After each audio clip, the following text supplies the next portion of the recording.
Hello to all, my name is Alois and I'm speaking from the Dzogchen Sri Singer Foundation in Oregon. And today I will talk about the benefits of praying to Buddha. Why and how to pray to Buddha. First of all, I like to make some definitions about what is Buddha and what does praying actually mean, because everyone has some kind of idea what this could be, but I think it's totally different from everyone. Everyone has different opinion about this. So first my question is, what is Buddha? And Buddha is not maybe a statue, Buddha is not a person, lived many years ago. Buddha is actually not a creator who created us, who created our universe. Buddha is, I would say, the ultimate happiness, most luminous happiness and most profound and true happiness. And this is actually also our nature. We strive to be happy every time and every moment. So actually we have this nature within ourselves. And what does praying mean? Praying, I think, is a dialogue with this Buddha, with all these who have achieved this goal, this great goal, and as well it's a dialogue with those who are on the way to this goal, all the enlightened beings, because they are much closer to us than maybe our relatives or our friends, because they have achieved and realized this happiness in a much profounder way than we have done so far. And it is also a dialogue with ourselves, with our little Buddha baby inside us, and it helps to increase and to nourish and to make it strong and growing up. So now I try to figure out a few points why it is useful to pray to Buddha.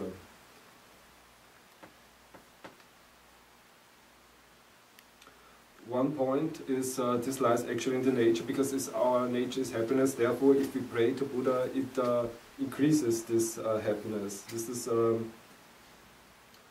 one very profound meaning of praying to Buddha.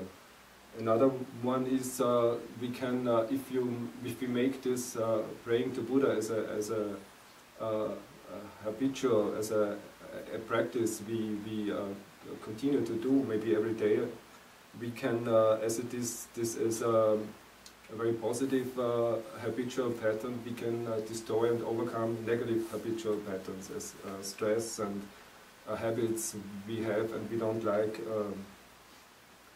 Another point is decreasing negative thinking and increasing positive thinking. For example, if one is angry, one naturally tends to see in every other person the negative qualities, the negative habits, and all these kinds much stronger. And I think actually it's impossible if you are angry to find in other people a good new quality at that moment when you are angry. So therefore it's very good to decrease these negative patterns so that we can open up and that we can radiate to others.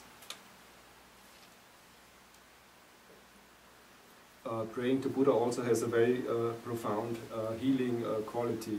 There are many examples that when praying to Buddha helps others to overcome suffering, to overcome diseases and these kinds.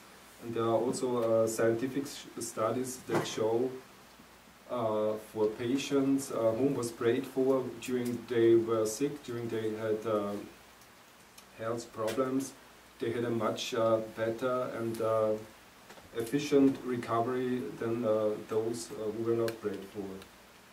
And praying to Buddha also removes obstacles.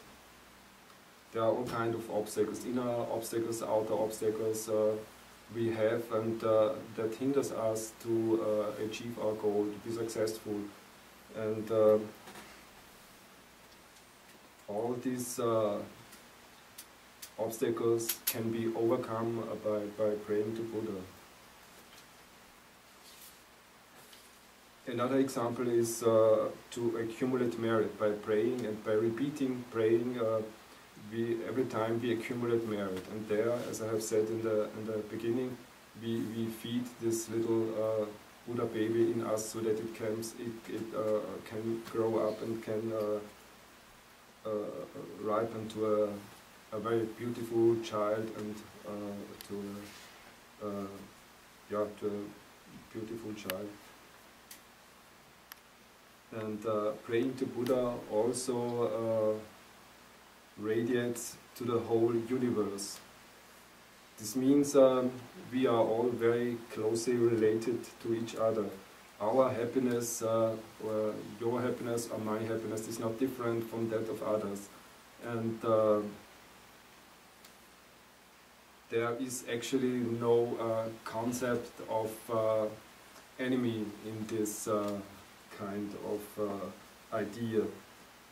So if we transform this example to our body, it doesn't make sense if we say, okay, I like my body, I like my head, I like my arms, but I really hate my right feet. So every time I think of this feet, I will beat it. And praying to Buddha helps us to overcome these kind of concepts that are useless and they don't help in our world, not at all. And praying to Buddha also has increases, I would say, our magical power we have. Magical power, I don't mean you can go through walls or you can let fly things around. I mean just this magic that comes up when we increase our natural potential by our senses getting much sharper. We are much more aware of us and of others around us and of our environment. We have a very precise and accurate perception and a higher level of understanding our thinking, and this can come up to a really magical level. So at the end, I would make a kind of a summary of how to pray to Buddha. How does this work? First of all, you must have a good, pure, positive intention that is for your benefit and for the benefit of others as well. Then you recite, you pray. Actually, this is mostly a reciting mantra, and there are all kinds of mantras.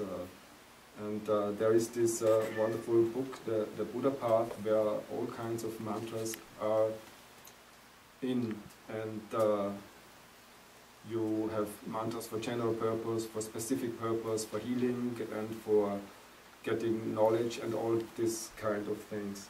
It's actually also a very good practicing book, and from old and authentic tradition.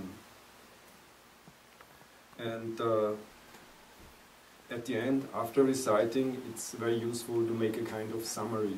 This means you maybe say, I'm really happy that I have done this, and may this prayer help me to overcome this or that situation, to increase this or that ability, because it helps me and it helps a lot of others as well.